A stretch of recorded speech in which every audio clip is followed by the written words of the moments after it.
আসসালামু আলাইকুম, সবাই কেমন আছেন? আলহামদুলিল্লাহ আমিও ভালো আছি।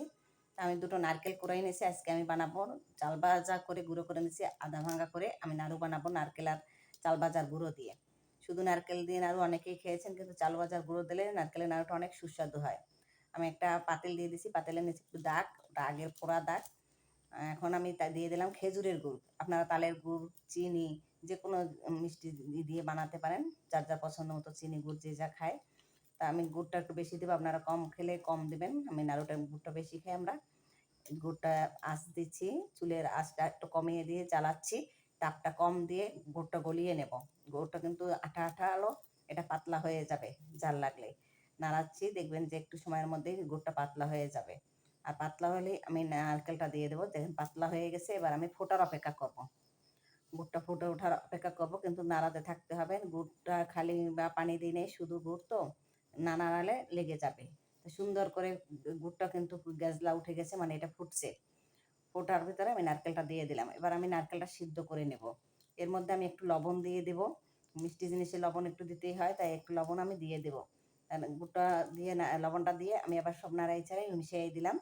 এবার নারকেলটা সেদ্ধ হওয়ার একটু অপেক্ষা করব। নারকেলটা সেদ্ধ হলেই আমি চালের গুঁড়োটা দিয়ে এর ভিতর নাড়িয়ে নেব। তার মধ্যে আমি সাল এলাচ আর তেজপাতা দিয়ে দিলাম ঘ্রাণের জন্য, যাতে একটা সুন্দর ঘ্রাণ আসে। আসলে ছোটোবেলা নাড়ু অনেক পছন্দ সবাই করে, বড় হলে হয়তো অলসতা বা বিভিন্ন কাজের জন্য বানাই খাওয়া হয় না, তা আমি প্রায় বানাই। আমার বাচ্চাটা খুব পছন্দ করে। তা এর মধ্যে আমি যেই ফুটে গেছে, সেদ্ধ হয়ে গেছে নারকেলটা, চালের গুঁড়োটা দিয়ে দিছি।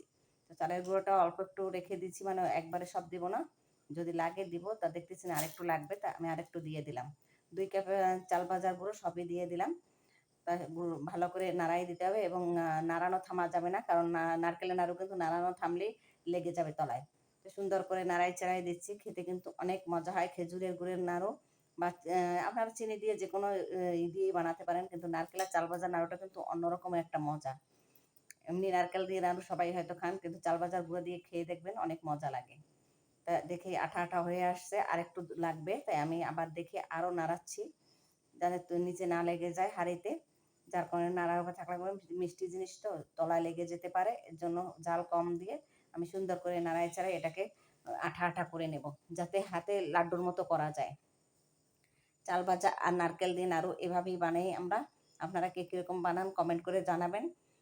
এই যে দেখেন সুন্দর করে নাড়াই চাড়াই দিলাম, প্রায় হয়ে আসছে, কিন্তু এবার দেখেন দলা দলা হয়ে যাবে, হাতে দিলে হাতে আর লাগতেছে না। এখন মনে করে নিচ্ছি যে এটা হয়ে গেছে। এভাবে যখন হাতে না লাগবে তখনই উঠাই ফেলবো। তা আমি উঠাইয়ে গরম গরম করে পাতিলটাই নিয়ে নিয়েছি সামনে, হাত থেকে গোল গোল করে নিচ্ছি।